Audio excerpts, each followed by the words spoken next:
So this is going to be the finale of the series, Reclaim Christ's End Time Teaching, because I want to get back to the fulfillment of the second sign, because we are now living in legendary times. We are living in times, people who put their faith in him centuries ago would have loved to have lived in the times where these signs are being fulfilled, and that's us. Unfortunately, there's a problem.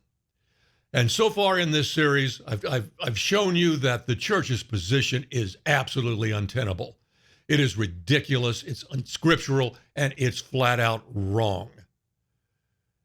But I haven't really shown you why they have turned their back on Christ's teaching about his coming.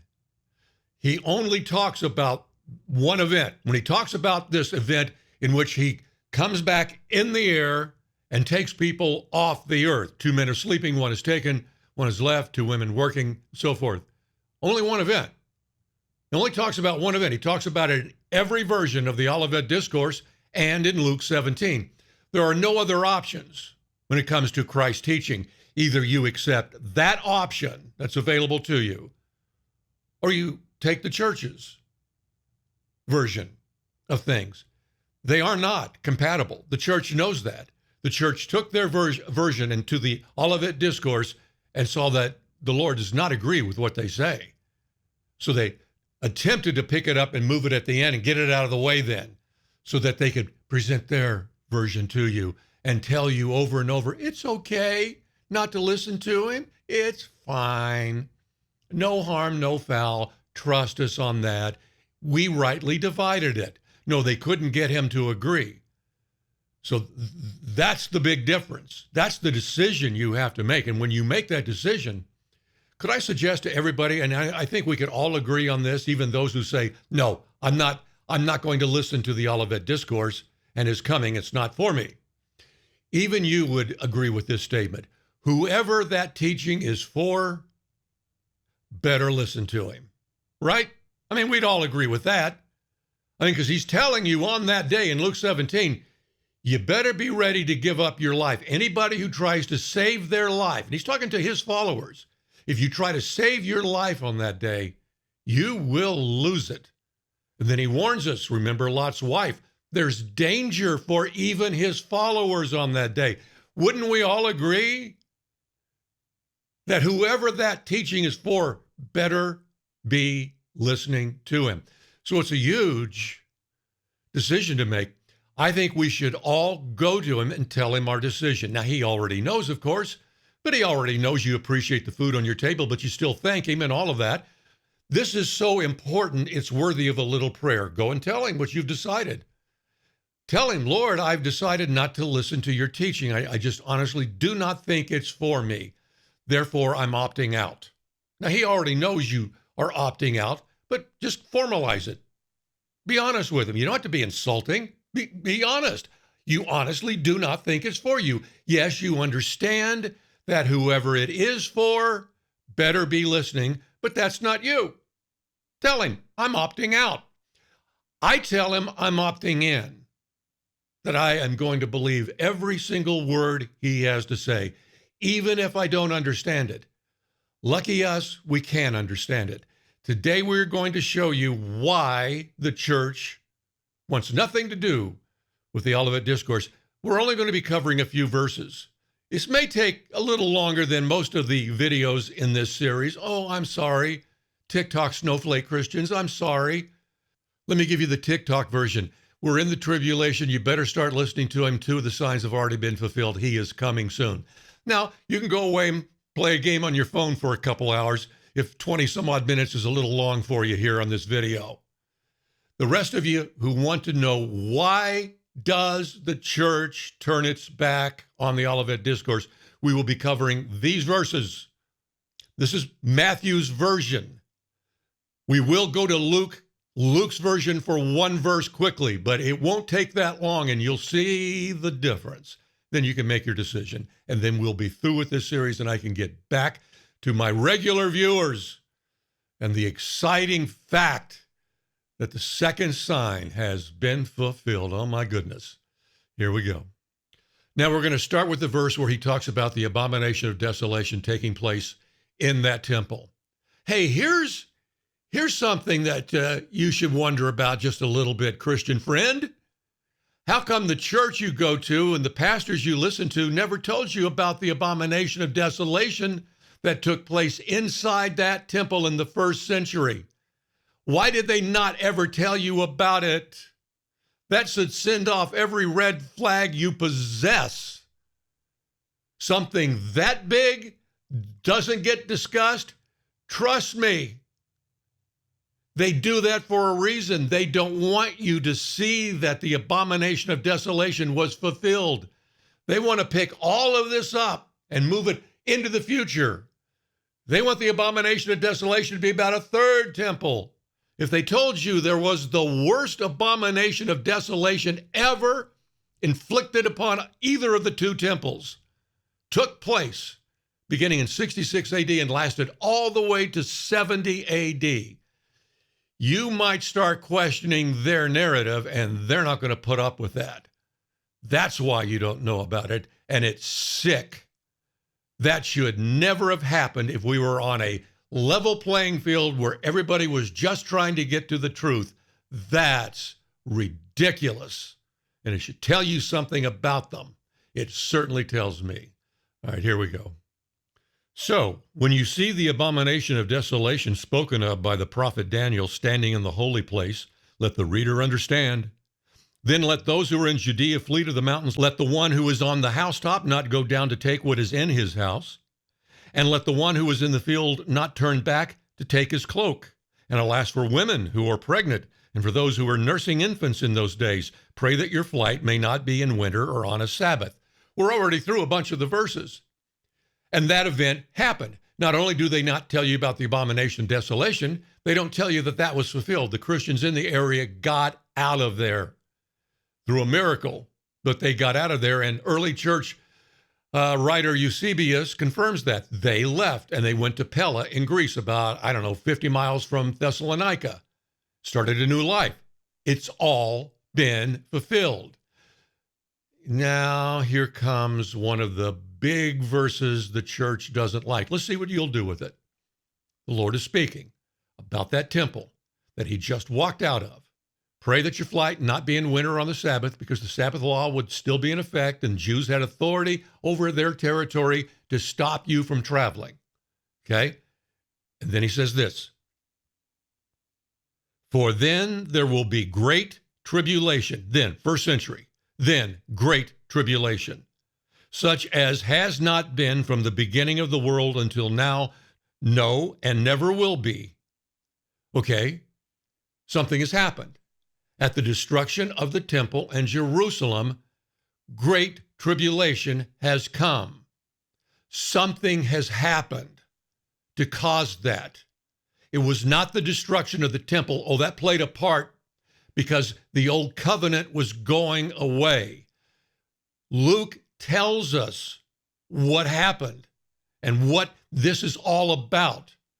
Luke will give us clarification here. He's already told the people who were living in and around Jerusalem to get out when they see those armies surrounding Jerusalem.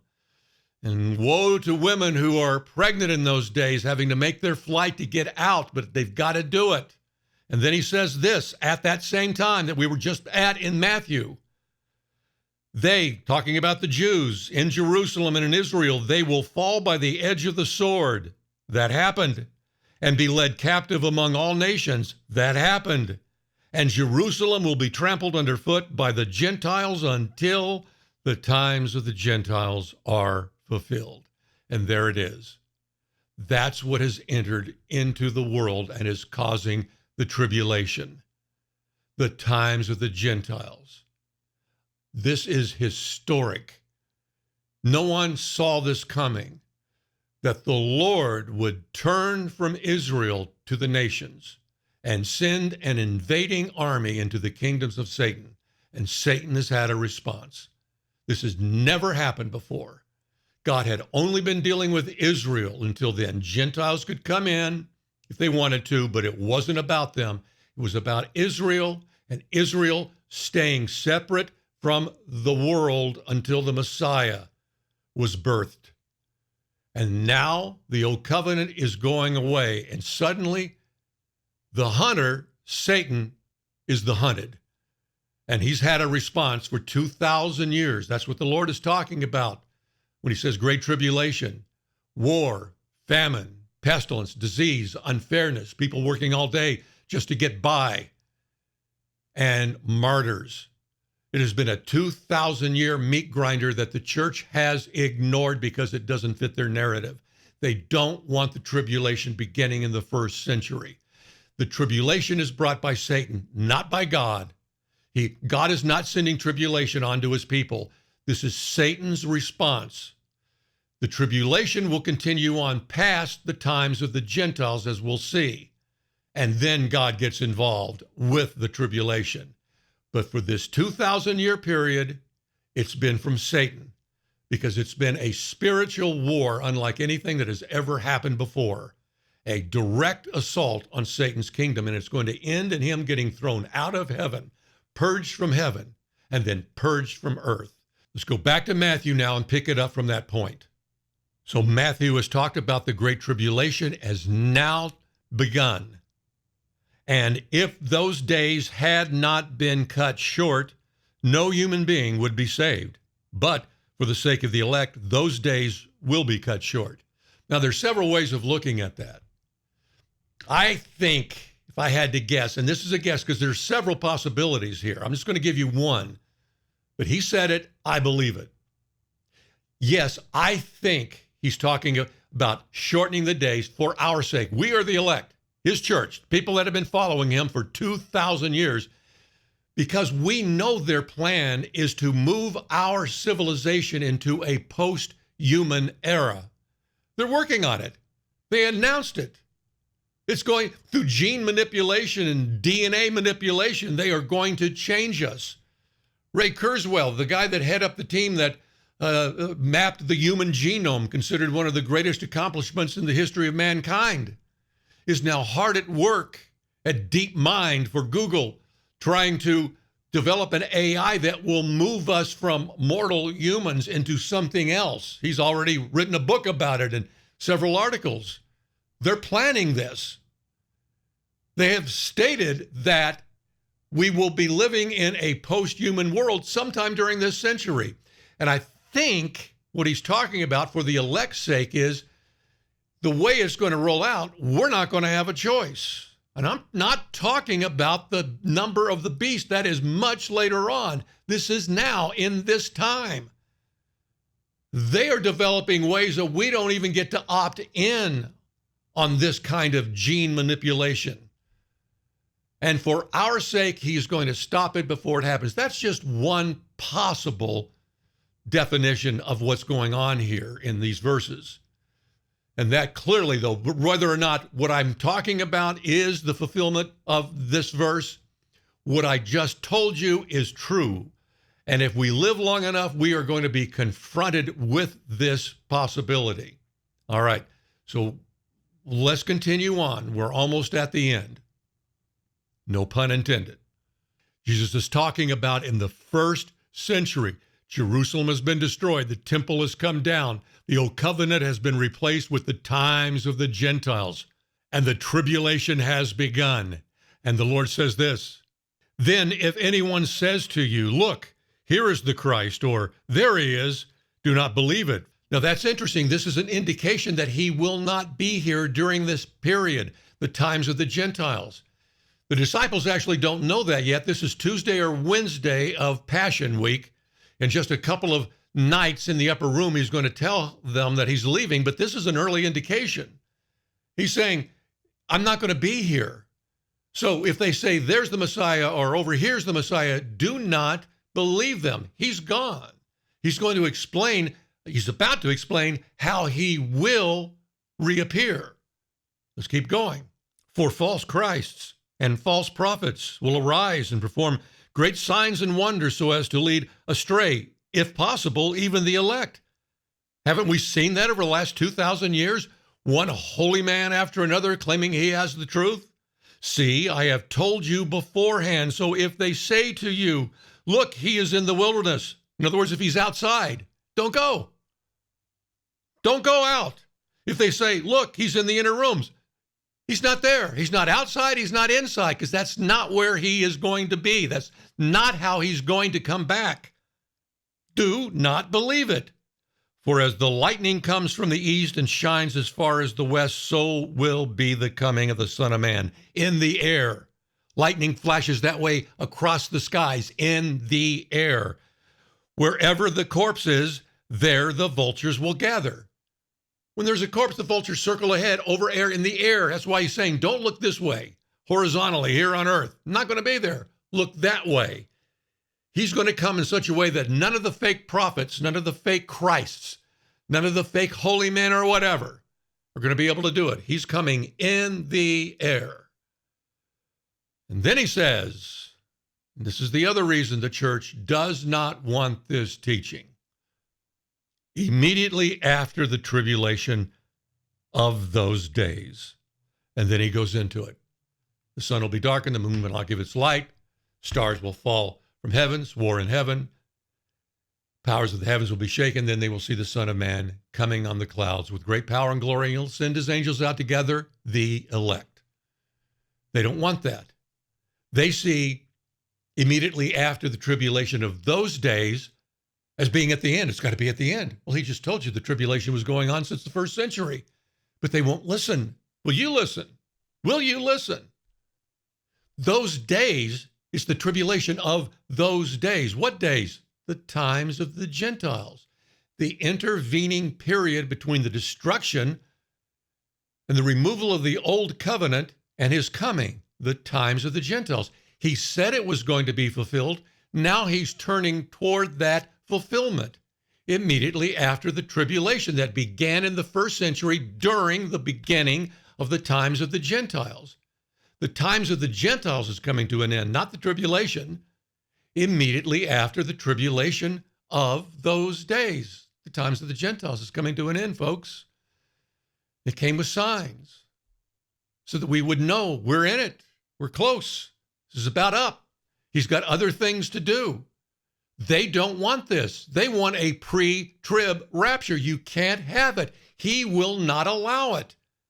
He announces the tribulation began in the first century. John knows that, the writer of the book of Revelation, writing in the first century. He says he is in the tribulation with his other brothers, other Christian brothers. They know it. How come we don't know it today? Because the church won't teach what the Lord taught. That's the problem. Sixth seal shows us this. We see the Gentile nations suddenly standing in heaven, 2,000 years worth, and we are told these are the ones coming out of the Great Tribulation. The Great Tribulation will continue on in a different form. It will morph into something really bizarre. But we, all of us who have lived during the times of the Gentiles, are coming out of the Great Tribulation when he comes back for us, resurrects us, and takes those who are eagerly awaiting and are alive on the earth. We're standing in heaven and we are coming out of the Great Tribulation. The Great Tribulation is going to continue on. We see that with the sealing of the 144,000 in the sixth seal. That's the blindness coming off of Israel. They're not. The 144,000 are not standing in heaven. They will be seen on the earth later on during the seventh seal. They continue on. There's more to come.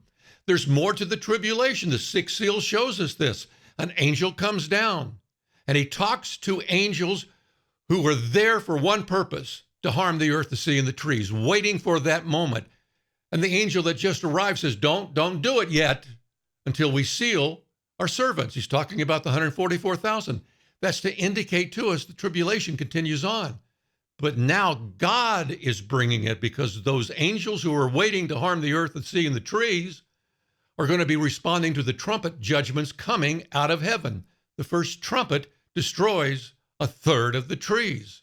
That's letting us know there is more tribulation coming, but we aren't supposed to be here for it. We're supposed to be standing in heaven. How are you going to do it if you're not listening to him? And that's the point. And that's your decision. I hope you make the right one. This concludes this series. Some of you are going to have questions. So here's what I'll do. I'm going to pin a special section in the comment section of this video for you to ask your question. I will not answer it in the comment section because I'll be writing page after page after page. I'd rather do it in a video so everybody can hear it. Because if you have a question about something that I've said during this series, I'm sure other people do as well. But I'll put a little heart to let you know I got your question. I'll answer it in the next video. But the next video is mostly going to be about the second sign. But I will answer follow-up questions because everybody probably has some because you're contaminated by church teaching and you're trying to get free from it. I want to help you if I can. Only ask questions that deal with what I talked about. He has not given this channel or me any insight into the things that will happen after the rapture of the church. I know no more now than I knew 3.5 years ago. So don't ask me questions about what's the fifth trumpet or the two witnesses. Don't ask me anything about the millennial kingdom. Ask me about stuff that I've brought up and you still have questions that are related to that. That concludes this series. God bless each and every one of you. I hope you make the right decision. Whatever decision you make, take it to him and tell him, here's the decision I've made. Happy early Thanksgiving. I'll see you on Friday. Wait, that's Black Friday. You may be shopping. Let's do this on Monday. Monday, 28th, 29th, 30th. I think that's December 1st. Oh, I don't know. Is it? Okay, there it is. Monday, we will do the next video, answer your questions, and talk about the most exciting time any Christian has ever lived through since the giving of the Holy Spirit at Pentecost in the first century.